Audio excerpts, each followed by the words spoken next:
Hello there, and welcome to Building ASEAN's Digital Foundations, AWS Investments and Impact. I'm Krisanapong Jirayoot, or BEST, Program Manager of SCB 10X, and your moderator for this session. ASEAN is laying its digital foundations at speed, where infrastructure, policy, and trust and people meet. When we say digital foundations, think about it in three layers. First is infrastructure, regions, networks, compute, data platforms. Next is policy and trust, security, sovereignty, and cross-border data. Last but not least, it's people and capability, skills, partners, and SMEs. But why now?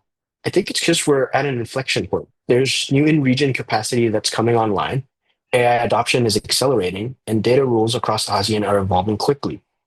Today, we'll be focusing on three things: why AWS is investing here now, how the ASEAN play differs from the global playbook, and what enterprises should watch over the next 12 months. Joining me for this session is Jeff Johnson, Managing Director for ASEAN at AWS.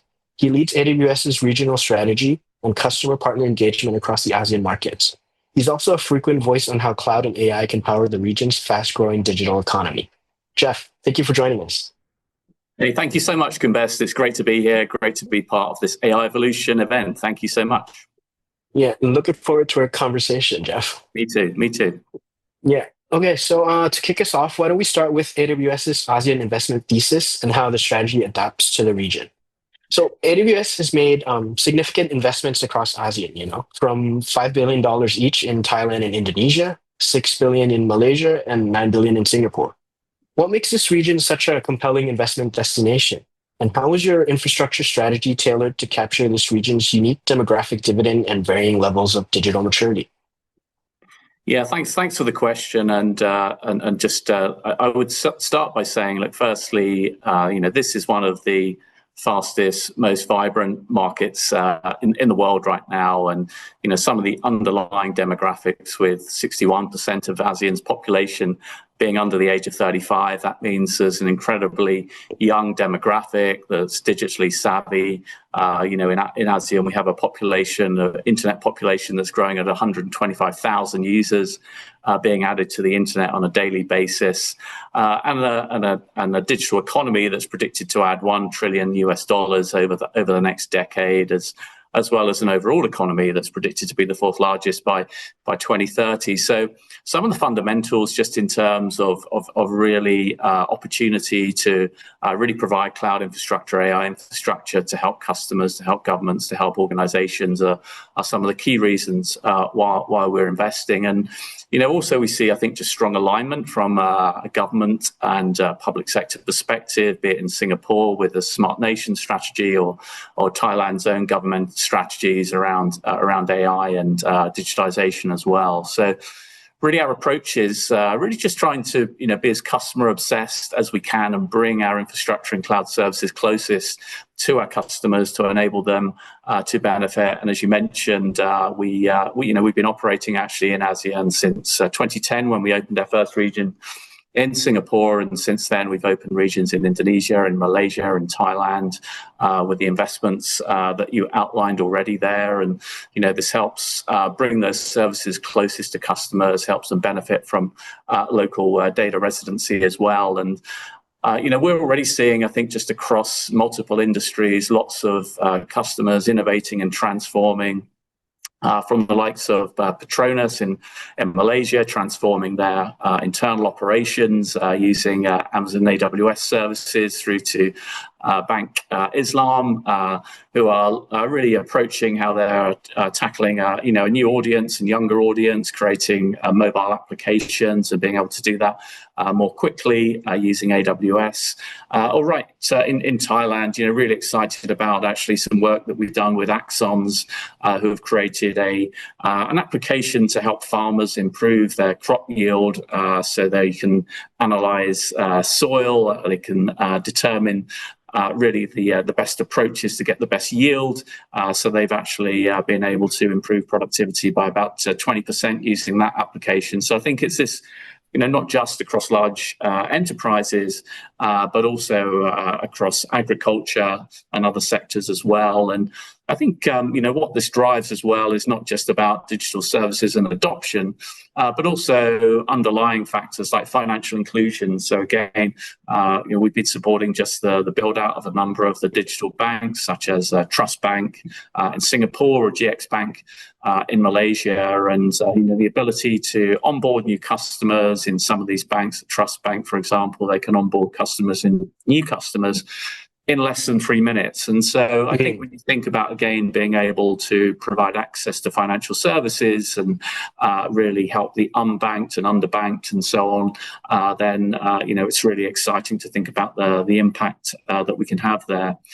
And then I think also as we think about the impact to economies and actually creating new businesses. So globally, AWS is home to over 330,000 startups, and so again many of those in Asia and Southeast Asia. And it's estimated actually the investments that we've made in our Thailand region will create 11,000 new jobs on an annual basis, and actually add $10 billion to the Thai GDP as well. So I think this halo effect is again what we're really sort of seeing, and why we're really committed to investing in ASEAN and in this region to really help really make the most of this era of AI, this era of transformation that we know we're right in the heart of here and now.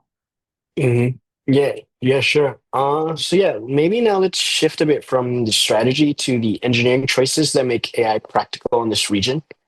So AWS has met its 100% renewable energy goal 7 years early, while still expanding ASEAN infrastructure. How are innovations like your custom silicon and cooling systems specifically addressing this region's unique energy challenges, particularly for computationally intensive AI workloads in a tropical climate? Yeah, that's a great question. Thank you, Kumbest. And I think one of the things that we're seeing is actually adoption of cloud services and of AI is actually helping with energy transition across Southeast Asia as well. And so let me just unpack that a bit. Firstly, actually research that's been done by Accenture shows that actually moving applications from traditional data centers to AWS is about 4.1 times more energy efficient, and actually moving an application to AWS can reduce the carbon footprint by up to 99%. So again, there's lots of legacy technical debt and environments, across the countries and regions in Southeast Asia, and so being able to modernize and gain efficiencies there is the first thing I'd say. Secondly, as we look at the generation of data centers that we have now, the data centers that we're building provide 12% more compute than previous generations. So again, we're providing more compute in smaller footprint data centers as well. And actually, as you say, within the data centers as well, we've been doing a lot of work in terms of at the silicon level as well. So we've created custom silicon and instance types, one particular family called Graviton, which are about 60% more energy efficient than previous x86 instance types. And then from an AI training workload perspective, our Trainium, again, custom silicon instances are about Trainium 2, which is our latest generation, again, about 3 times more energy efficient. So again, we're seeing a lot of customers benefit from being able to run workloads, using 60% less energy when they're running on Trainium. And then also, some of the ways that, as you mentioned, the subtropical climate, of course, in this region. So we're very focused on areas like reducing mechanical heat energy. And so we've been able to innovate to reduce that by up to 46% as well in our data centers. And we're using also liquid cooling technologies around AI as well. So very, very focused on how we can ensure that the data centers that we're building really help our customers and governments and organizations with energy and green transition.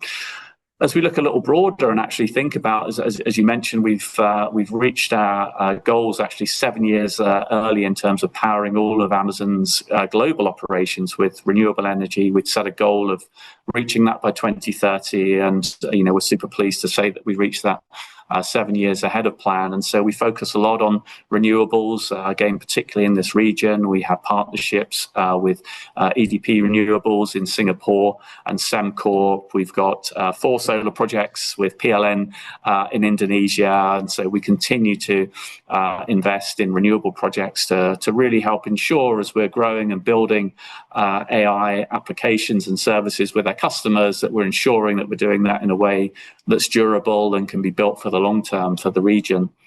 And then probably the last thing I'd say is, of course, being able to help customers understand what their carbon footprints are is super important as well. So we provide our own carbon reporting tools to help our customers do that. And then also, we're also helping, new innovation with ISVs like Terrascope, actually, who provide a Gen AI-based solution based on AWS that, again, helps customers understand their scope 1, 2, 3 emissions and helps, again, minimize impact there as well. So we're looking at it very holistically. We really believe that helping customers move to cloud can really help with their own green goals and energy transition, and are ensuring that we're investing to make this a really durable transition through AI and digital transformation.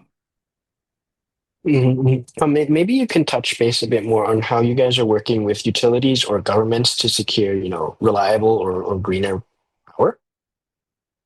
Yeah, so I think we, globally, we're one of the largest, or I think remain the largest purchaser of renewable energy. I think we've got over currently, more than 600 projects, internationally running. So it's something that we continue to evaluate. As I mentioned, the partnerships that we have here locally with EDP in Singapore and projects like PLN across Indonesia. So again, we continue to work to develop those projects and to ensure that we're really just creating, the right volumes of renewable energy as well to support the growth that we see through AI in the future.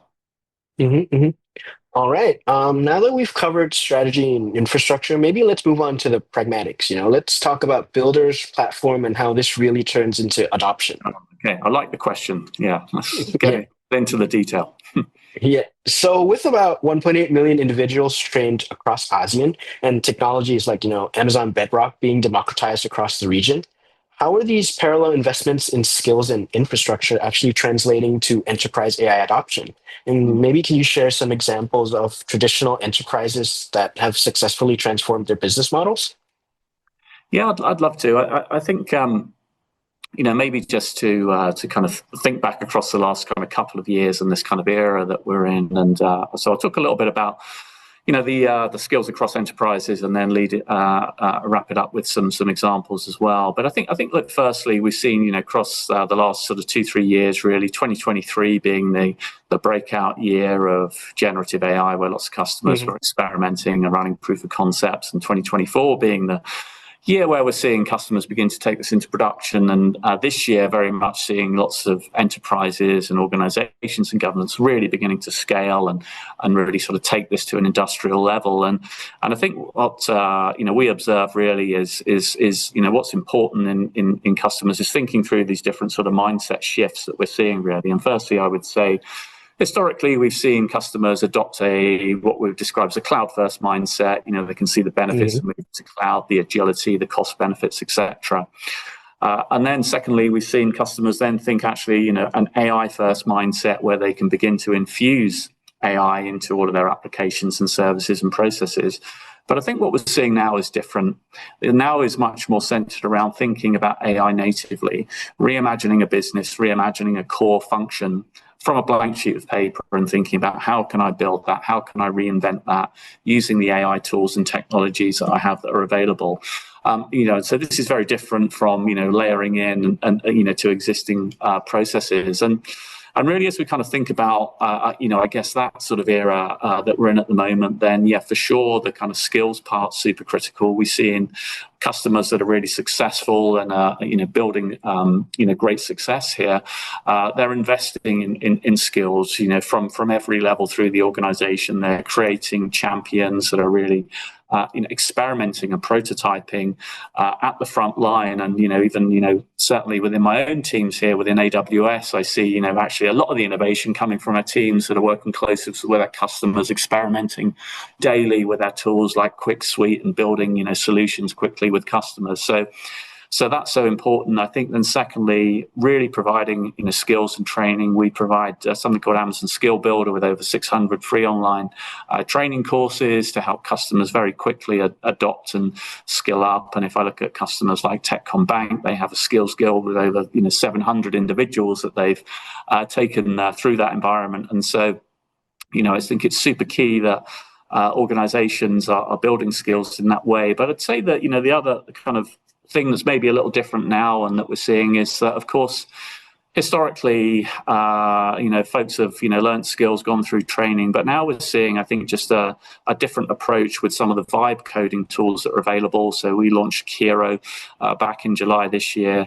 And actually, we're seeing really interesting examples where Republic Polytechnic in Singapore have integrated Kiro actually into their curriculum. So design students are using Kiro so design students with maybe no coding software engineering background are using Kiro to create applications, build systems. So I think there's this back to this kind of point around democratization of these technologies. Again, we're seeing, I think, just this accessibility to some of the technologies that wasn't there before. So kind of a lot going on from the kind of training part. In terms of, to your question, just around how we're seeing this play out in some of the largest enterprises. Well, if I look across to Indonesia and large customers like Telkomsel, with 150 million customers, they've built a platform called Selena, which is focused on really sort of service and incident resolution.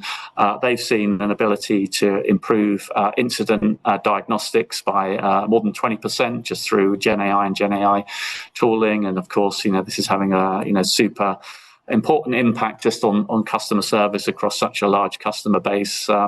If I look at examples in Thailand with actually Chiang Mai University, I think a really good example of this more AI first, AI native thinking, where they've built ChatGen, which is an application, and another application called Matthew, serving over 52,000 users in Chiang Mai University, and it's helping with automatic enrollment into courses, summarization, responding to policy requests. But they're very much, again, reimagining the university as an AI first, AI native university and rebuilding processes around that. So I think lots of transformations. And of course, I look at our own organization and our own company as well. And, we see, again, just some quite remarkable impacts, with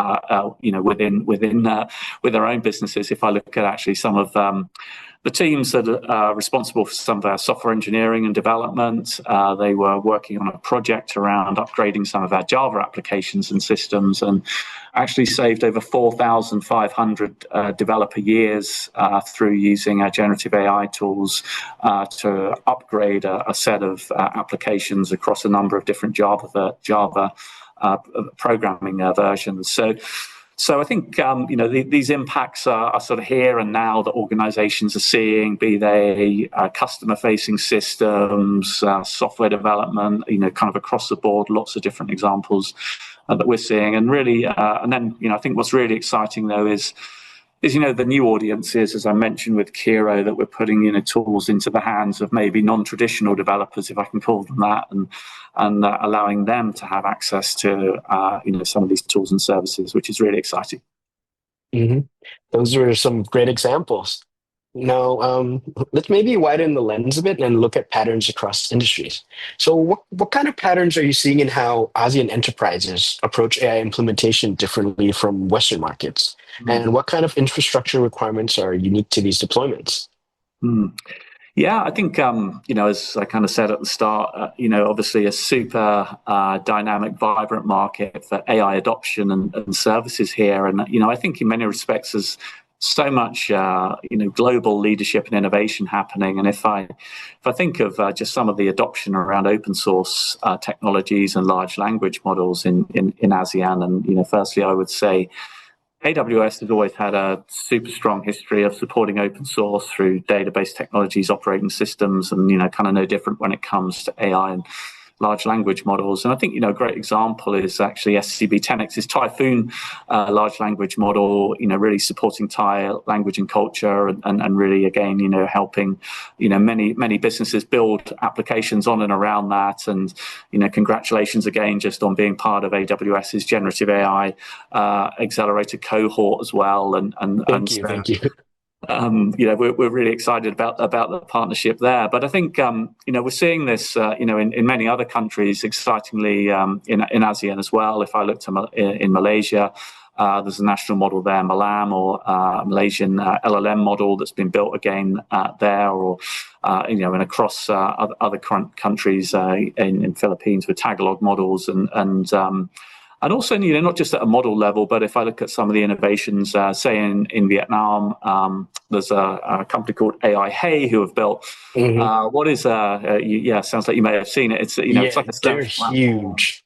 which again is hyper localized to language and culture, and just an incredible example. Or also in Thailand, Botnoi, which again is a startup that we worked with, supporting over 20 different languages with over 10 million users. And again, that platform, if I can call it that, is being used by many different enterprises to build chat applications, customer service tools, and so on, and kind of just enabling this adoption.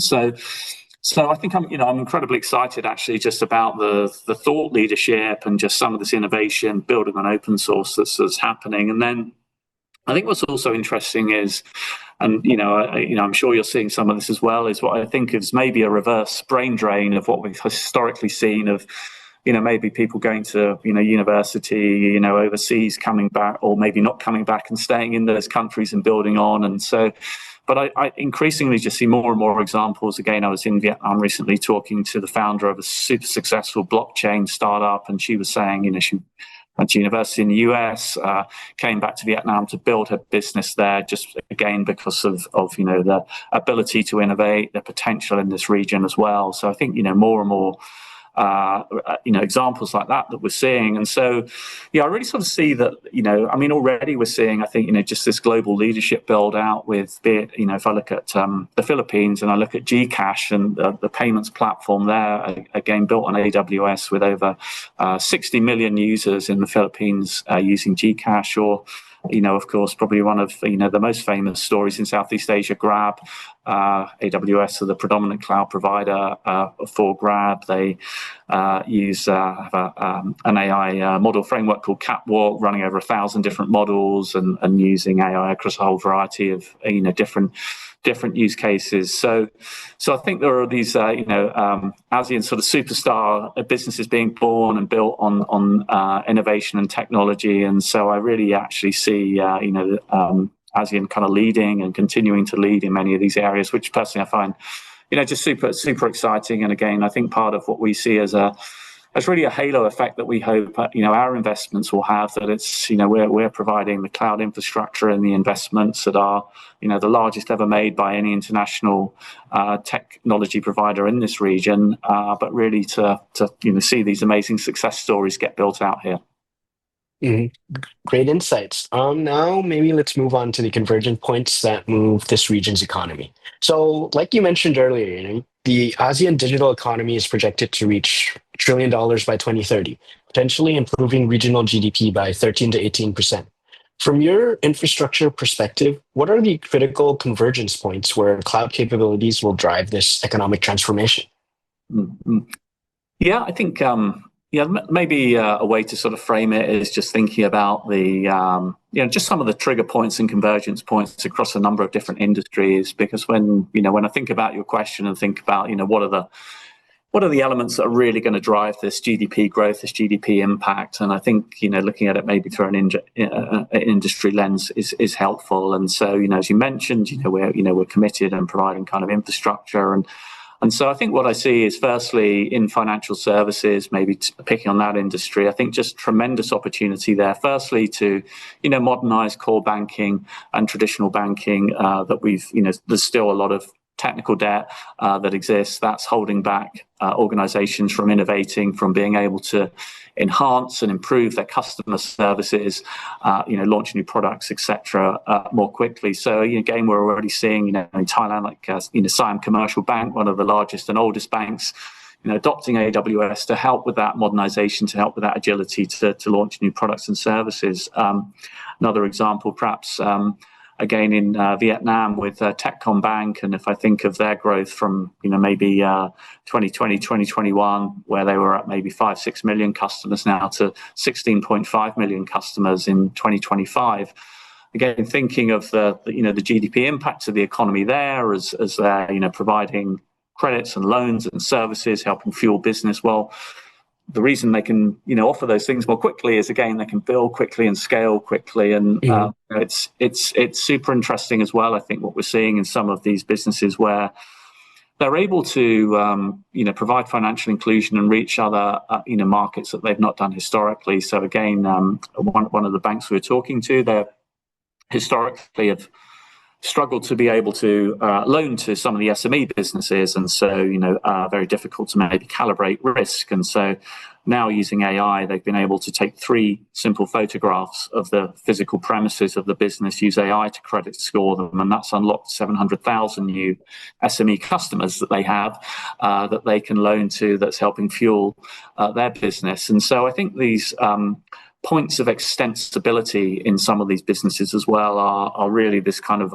unlock. And so I think a lot just within financial services that we'll see. And I think just another kind of broader point as well, that we also are not just thinking about cloud and AI services, but connectivity is so important as well. And so we've launched Kuiper, which is a low Earth orbit satellite system, which will provide connectivity ubiquitously across Southeast Asia as well. And that, again, will be part of the the GDP uplift as there's more digital inclusion, therefore financial inclusion, therefore AI inclusion. I think, secondly, other industries like manufacturing, I think, again, there's going to be a significant kind of unlocking growth there. Again, if I look at some of the industries in robotics, Kanban Robotics in Singapore, again, built their robotics management platform on AWS using Amazon Bedrock, using actually, again, an open source model called Lava, not Llama, sounds like Llama, but Lava is a specific model that they're using, which is, again, help them, significantly reduce operational costs. And so, I think, again, in manufacturing, we'll see just a great efficiency that will, again, help new products come to market and, again, boost economic growth. But I think, rather than, I know we're probably a little short on time and I could talk through many other industries, but I think, of course, public sector, again, we see great opportunity there to provide greater services to citizens. And I think a really great example in Thailand, actually, with the Chulalongkorn University, where they created, actually, in their AI and mental health faculty, really just a service that's being able to help diagnose and intervene. So they've already, I think, diagnosed or assessed over 400 users and intervened in 8,000 interventions. So again, just some of the the kind of broader benefits as well of being able to keep a healthy, happy population as well as we're growing and thriving. And then I think ultimately as well, the SME businesses, if banks can loan to them more quickly, if we can provide technology that makes it very quickly to use a voice interface to get some information about your accounts or legal information that you need, these are all the ways we think we'll really unlock growth in SMEs, which I know are kind of 98% of the economy across ASEAN as well. So so I think multiple kind of uplift points, and just a flywheel around some of these areas that we see. Mm-hmm. Yeah, and of course, scaling all this really means getting trust and partnership right. So let's focus on something you've often emphasized. So you emphasize shared responsibility in building these digital futures. But with 47% of businesses expressing concerns about trust and bias, how are public-private partnerships evolving to address these challenges? And what specific roles should governments, enterprises, and AWS each play in creating a responsible AI network? I'm really pleased you asked this question, and it's so important, and something, again, that whilst we're committed to helping customers innovate as quickly as possible as well, we want to ensure they're doing it in a way that is safe, secure, and meets all of the best international standards around responsible AI. And I think first, before sort of jumping to that topic, let me just talk a little bit more to your question just around, what are the kind of public-private partnerships aspects that we see are important. And so actually, we commissioned some research with Strand partners on this topic, and I think there are a few things that really sort of came out of that in terms of key recommendations. And firstly, it's really to this point around skills and really encouraging across private sector widespread AI adoption and uptake of skills. And I think we spoke a little bit about the barrier being lowered to people being able to code using low code, no code, vibe coding, being able to quickly do research, create applications, etc. So all those things are super important. I think secondly is really just ensuring that we're working together to create a pro-innovation regulatory environment. And so again, we see it as our role to be a partner in those conversations and to just help and ensure that the highest standards are always being met in terms of regulation, but we're also helping to try and innovate fast as well. And then I think just ensuring that there are clear national strategies. Clearly having an industrial strategy linked to an AI strategy is critical from a government point of view, and then picking those industries, I think just like the government have within Thailand around focusing on specific industries for growth, linking that to technology are super critical. And so I think firstly from a sort of public-private partnership ecosystem, they're sort of some of the key things that we're seeing that are important. And then how are we kind of helping in terms of what we provide as services? Well, I mentioned at the top, responsible AI is something that we are, super committed to. In fact, we were the first cloud provider to be certified on ISO 42001, which is the international standard around responsible AI. We know that matters to customers who just need that end-to-end reassurance around what they're building is going to meet those high standards. But also we've tried to, not just, adhere to a standard, but also, build things into our services and technologies to make it easy for customers to build. And so in Bedrock, which is a platform that allows customers to quickly and easily build generative AI applications, we have services in there called guardrails, which could remove harmful content. We also have a service called automated reasoning. This is actually a mathematical proof that can validate information coming back from a model that it's not an hallucination, again, which is super challenging to do, but we've been able to build that through automated reasoning. And then actually in some of our own large language models, our family of models, Nova, that we released last year, again, there we've been able to put in safeguards that can remove harmful content immediately within the model as well. So these are kind of some of the ways that we're trying to build into our services to, again, make it easy for customers to meet some of these standards. And what does that mean? Well, I think, if we look at some customers, just an example, say Bolt Tech, the InsurTech business headquartered out of Singapore. We've been working with them, again, using Amazon Bedrock to roll out new products and services for claims and underwriting across 30 different markets, all with a variety of different regulations and reporting standards. So again, being able to help them innovate quickly at speed, meet the highest standards, varied by market, is really where we want to be helping organizations to be able to do those kind of things that Bolt Tech are. So to innovate but maintain high standards of safety and responsibility. All right. I think we're coming up on our time. So, Jeff, thank you again for joining us for this session and sharing some wonderful insights. Thank you so much, Best. Really enjoyed the conversation. I'm wishing you a great rest of conference. Thank you. And thanks to all of you for joining Building ASEAN's Digital Foundations, AWS Investments and Impact. I'm Best, and enjoy the rest of AI Evolution.